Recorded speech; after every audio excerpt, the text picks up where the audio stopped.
Hi friends, welcome to tech tube. Friends, tech tube में आप सभी का स्वागत है।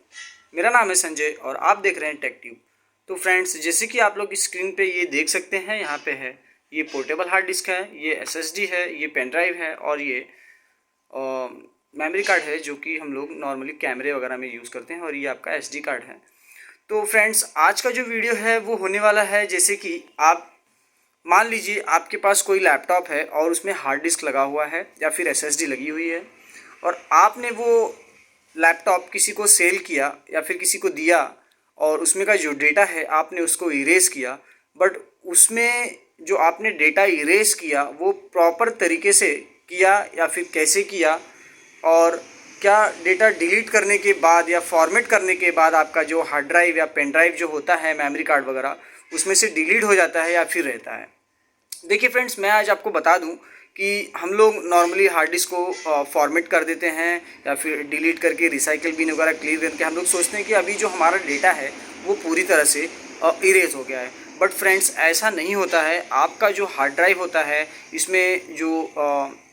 जैसे कि रिकवरी वाले ऑप्शन से आपका ये हार्ड ड्राइव, बहुत सारे ऑप्शंस आते हैं डेटा रिकवरी के। तो बहुत सारे लोग क्या करते हैं कि अगर आपने मान लीजिए ये आपने लैपटॉप सेल किया और उसमें एसएसडी लगा है, तो वो वहाँ पे सॉफ्टवेयर वगैरह डाल के उसको वो डेटा को रिकवर कर लेंगे। तो फ्रेंड्स, आज का जो टॉपिक है वो है टोटली कि अगर आप किसी को लैपटॉप सेल कर रहे हैं या किसी को आप लैपटॉप दे रहे हैं, उसमें का आपने जो हार्ड ड्राइव है उसको डिलीट कर दिया हो, या आपका जो मेमोरी कार्ड है, अगर वो मेमोरी कार्ड आप किसी को दे रहे हैं और आप उसमें का पूरा जो डेटा है वो डिलीट कर दिए हैं, तो डिलीट करने के बाद वो रिकवर हो जाता है। तो मैं आज आपको बताने वाला हूं कि आपका जो पेन ड्राइव है या हार्ड डिस्क है उसको किस तरह से फॉर्मेट करें या कैसे उसको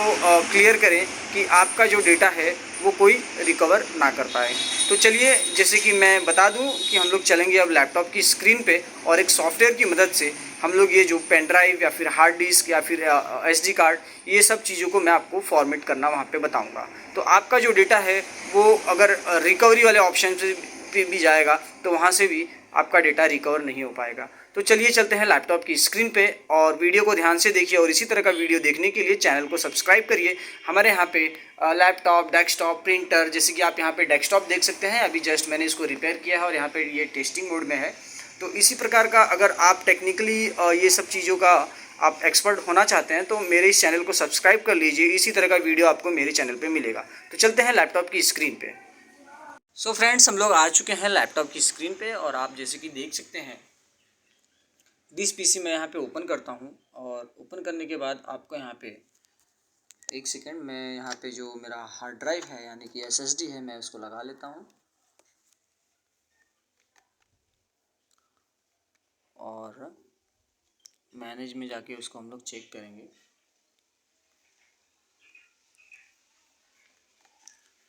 इसको हम लोग कुछ नाम दे देंगे, यहाँ से लेटर दे देंगे।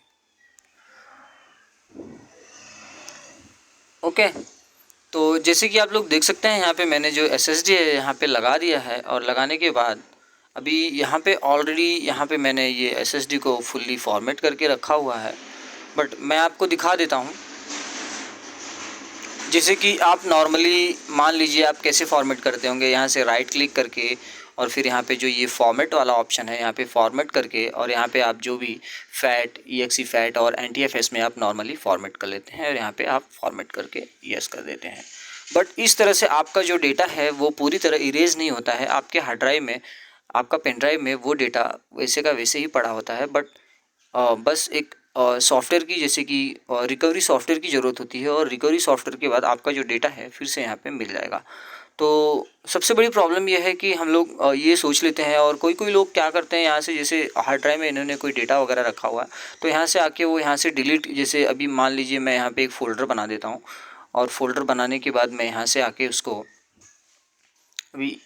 बहुत सारे लोग यही करते हैं कि यहाँ से इसको डिलीट कर देते हैं, और डिलीट करने के बाद जैसे कि मैंने यहाँ से इसको डिलीट किया, और डिलीट करने के बाद लोग जाते हैं रिसाइकल बिन में जाते हैं और वहाँ से भी डेटा को क्लीन कर देते हैं। तो जैसे कि ये रिसाइकल बिन है और यहाँ पे मैंने डेटा को क्लीन कर दिया। बहुत सारे लोगों को ये पता है कि अभी ये डेटा आपको नहीं मिलने वाला है, बट ऐसा नहीं है फ्रेंड्स। आपका डेटा आपके ड्राइव में पड़ा है, तो ये केयरफुली ध्यान रखें, क्योंकि मिसयूज़ भी आपका डेटा हो सकता है। आपका डेटा अगर किसी के पास आपने लैपटॉप सेल किया, किसी को आपने मेमोरी कार्ड दिया, पेन ड्राइव दिया, या फिर जो भी आपके पास सिस्टम है आपने किसी को दिया, सेल किया, और बाद में अगर वो सॉफ्टवेयर की मदद से वो डेटा को रिकवर करेगा तो फ्रेंड्स आपका जो डेटा है वो रिकवर कर सकता है।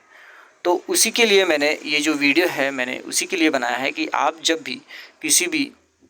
चीज़ को डिलीट करें या फॉर्मेट करें तो उसको कैसे करें कि आपका जो डेटा है वो फिर से रिकवर ना हो पाए।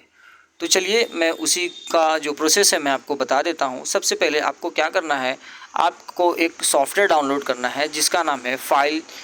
शेडर। ओके,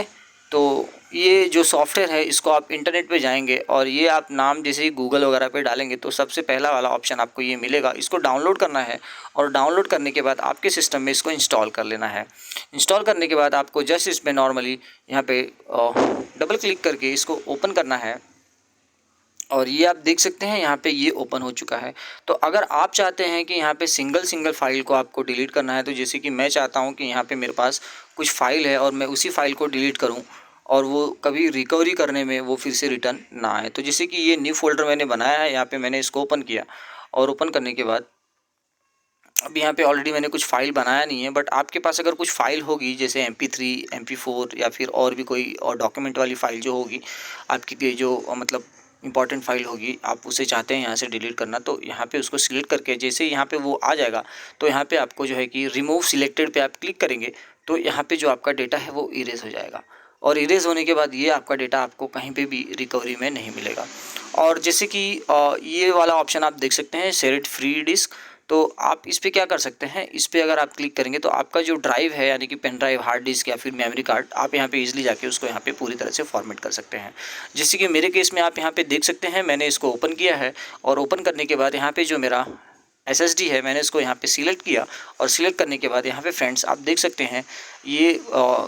4-5 ऑप्शंस आपको दिखेंगे। तो इसमें से जो बेस्ट वाला ऑप्शन है मैं आपको रिकमेंड करूँगा कि आप ये वाला ऑप्शन पे क्लिक करें और क्लिक करने के बाद आपको यहाँ पे करना है नेक्स्ट। और नेक्स्ट करने के बाद ये देखिए फ्रेंड्स यहाँ पे प्रोसेस आ चुका है और यहाँ पे आपको प्रोसेस पे स्टार्ट कर देना है। तो जैसे ही आप प्रोसेस पे स्टार्ट करेंगे तो फ्रेंड्स आप लोग देख सकते हैं आपका जो हार्ड ड्राइव है वो यहाँ से